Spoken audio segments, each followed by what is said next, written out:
Hello मित्रों, नमस्कार।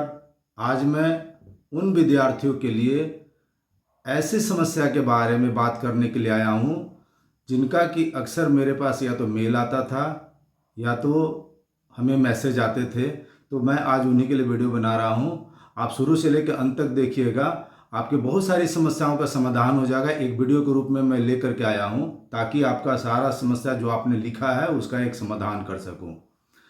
तो जनरली जो अभी एग्जामिनेशन का समय है और लोगों ने मुझे, जो खास करके जो कम्पिटिटिव एग्ज़ाम देने वाले लोग हैं, उन्होंने एक मुझे जानकारी कुछ चाहिए है जिसका कि एक कंपाइल एक जगह करके उसका समाधान मैं दे रहा हूँ। आशा है आपको काफ़ी पसंद पड़ेगा। कुछ ऐसे ऐसे टिप्स दे रहा हूँ, कुछ कुछ ऐसे जानकारी दे रहा हूँ। दरअसल होता क्या है कि जो पढ़ने की जो समस्या है, याद की समस्या, उसमें सिर्फ याद की नहीं समस्या है, कॉन्फिडेंस की भी समस्या है, मिस्टेक्स की भी समस्या है, याददाश्त की भी समस्या है। कुछ सर्टेन टाइप के जो सब्जेक्ट्स हैं उनको भी लेकर के प्रॉब्लम आता है। तो ये बहुत सारा प्रॉब्लम है। लोग सोचते हैं कि इसका निदान नहीं है, ज़्यादा मेहनत करके पढ़ेंगे तो भी इसका निदान है और अपने को इंस्पायर करते हैं, लेकिन ऐसा नहीं है। कुछ ऐसी समस्या है जैसे जो पढ़ने की जो प्रॉब्लम है जिसमें कि आदमी फेल्योर होता है, जिसमें बहुत सारे सेगमेंट है, उसमें जो हमारे मन का फिजियोलॉजी, एक शरीर का जो फिजियोलॉजी है, एक बनावट है, एक कार्यतंत्र है, उसके अनुसार अगर उसको सपोर्ट करके चलेंगे तो हमारी बहुत सारी समस्याओं का समाधान हो जाएगा। मैंने सुना है कि लोगों को 3 बजे रात में उठा करके एक टेस्ट लिया जाता है, या बहुत लोग ज़्यादा 14-14, 15-15 घंटा पढ़ते हैं। तो ये बहुत ज़्यादा, मुझे नहीं लगता है कि बहुत ज़्यादा वो, कुछ ही लोग इसमें सक्सेस होते होंगे, लेकिन बहुत लोग सक्सेस नहीं होते हैं।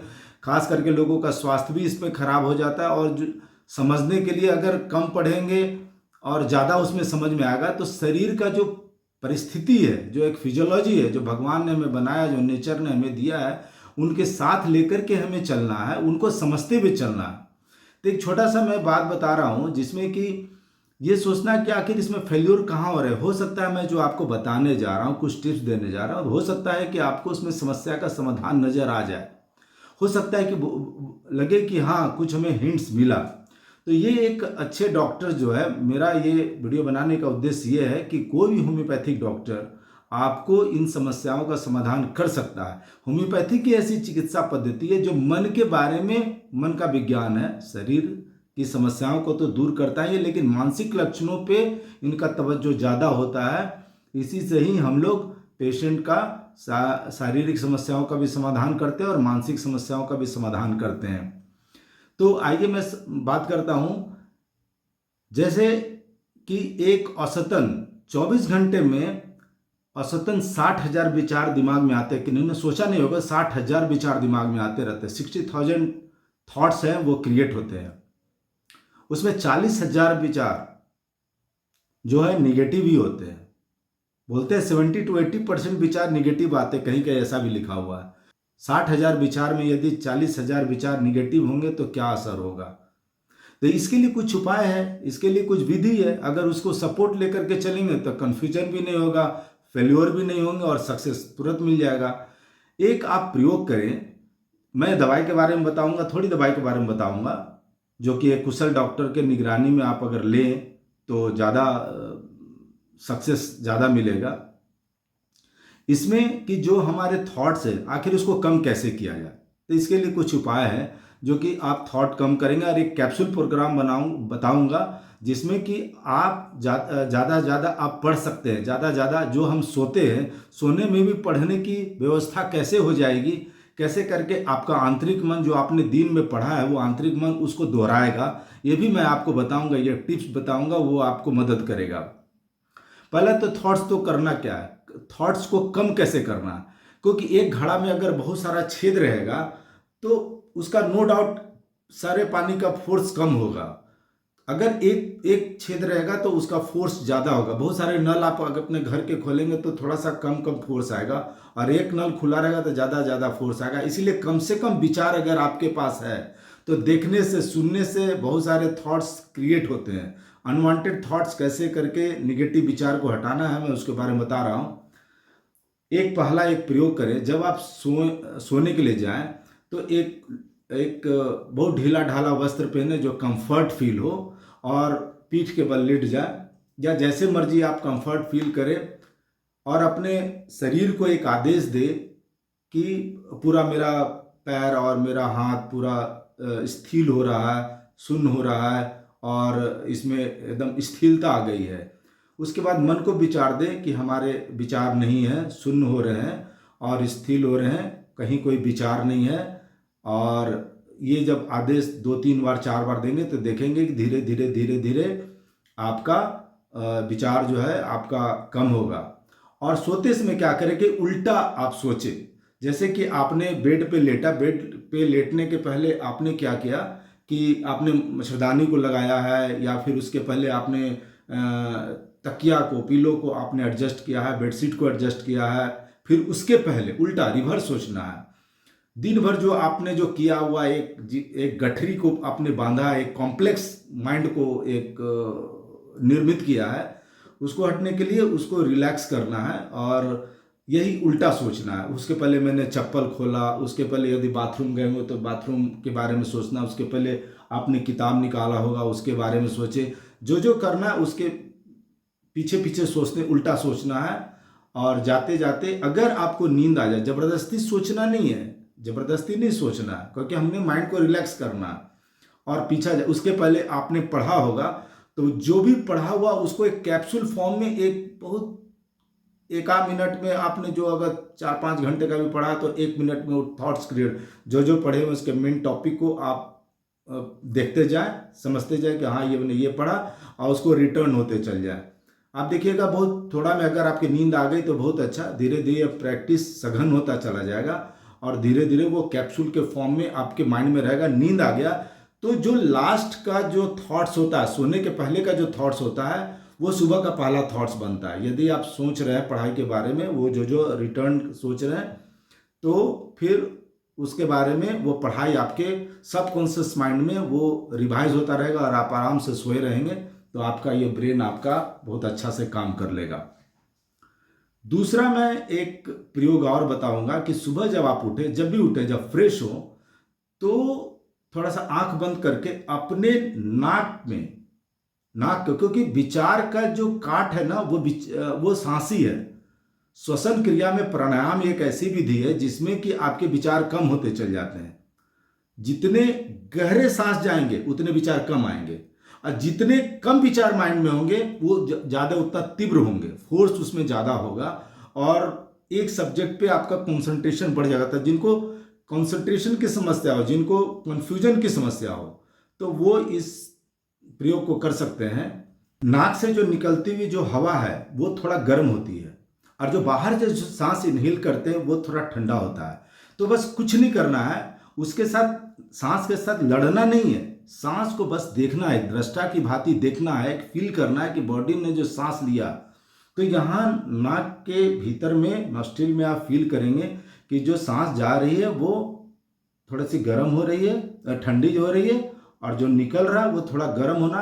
मुश्किल से 4 से 5 मिनट करेंगे, उसी में देखिएगा आपका जो विचार है बहुत सारा खत्म हो जाएगा, और आपके विचार जब कम होंगे तो बाकी जो विचार पढ़ेंगे, जो पढ़ने का विचार होगा उसको, वो आपका क्रिएटिव होगा और ज़्यादा फोर्सफुल होगा। ये 2 टेक्निक इंपॉर्टेंट है, आप इसको करके देखिएगा, 1 सप्ताह में आपको फर्क हो जाएगा कि ये कितना विद्यार्थियों के लिए और जो पढ़ने लिखने वाले लोग हैं उनको कितना फ्रूटफुल होता है। जब आप एक समस्या के बारे में बताते हैं, एक मेंटल सिम्टम्स के बारे में बताते हैं, तो डॉक्टर उससे रिलेटेड बहुत सारे क्वेश्चन को एराइज करते हैं, बनाते हैं, और ये जानने का कोशिश करते हैं कि उसके भीतर कौन सी ऐसी समस्या है जिसकी वजह से ये इनका मेंटल प्रॉब्लम या फिजिकल प्रॉब्लम हो गया। जैसे किसी को लैक ऑफ कॉन्फिडेंस हो गया, आत्मविश्वास की कमी है, तो उसके लिए दवा है एनाकार्डियम। एनाकार्डियम 3 बार लेने से उसकी कॉन्फिडेंस की समस्या दूर हो जाएगी। लेकिन डॉक्टर का यहाँ क्या काम है कि डॉक्टर के पास जब आप जाते हैं तो पूछेंगे क्यों, कब से, क्या हुआ, क्योंकि जो बीमारी है ये बीमारी आपके पिछले सभी आपके कारणों का परिणाम है। जो रिजल्ट अभी का होता है वो उसमें पिछले सभी कारणों का परिणाम होता है। इसलिए उसमें एक क्वेश्चन राइज किया जाता है कि भाई आखिर क्यों, कहाँ से, कब से, क्या आपके लाइफ में घटना घटी जिसकी वजह से आपका कॉन्फिडेंस और या फिर विश्वास की कमी आपकी हो गई है। लेकिन जनरली जो अच्छी दवा है वो कॉन्फिडेंस की कमी में एनाकार्डियम काफ़ी अच्छी दवा है। 33 बार लेने से उसका कॉन्फिडेंस वापस आने लगता है। एक और दवा है जिसमें कि कैलकुलेट करने में मिस्टेक्स हो जाता है, सब कुछ ठीक है लेकिन उस मिस्टेक्स की वजह से उनका कुछ मार्क्स कट जाता है और वो मेरिट लिस्ट से बाहर हो जाते हैं। तो अगर कैलकुलेट करने में खास करके कैलकुलेटिंग इनेबिलिटी है तो उसमें लाइकोपोडियम 30 काफ़ी अच्छी दवा है। 3 बार लेने से उसकी समस्याओं का समाधान हो जाता है। कभी कभी पढ़ने में मिस्टेक होगा, सब जान रहे, समझ भी रहे, सब जान रहे, लेकिन आपको पढ़ने में मिस्टेक होगा, उसमें मिस्टेक होगा और आपको कॉन्फिडेंस की भी कमी हो जाएगी। तो उसमें 2 दवाएं काफ़ी अच्छी है। तो बहुत सारी दवाएं जिसमें बैरिटाकार और लाइकोपोडियम ये 2 दवा है, लेकिन दोनों दवा में फिर पेशेंट में खोजना पड़ता है कि ये टोटली बैरिटाकार का पेशेंट या लाइकोपोडियम का पेशेंट है। दोनों पेशेंट का कैरेक्टर अलग है, दोनों में मिस्टेक्स है पढ़ने में, लेकिन कब कैसे ये सारा उसमें ख्याल रखना पड़ता है।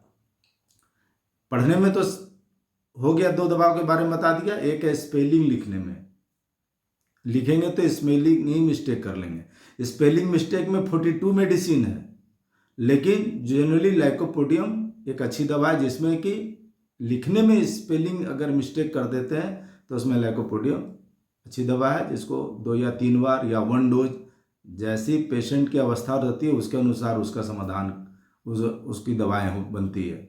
एक है शब्दों को गलत ढंग से प्रयोग करता है,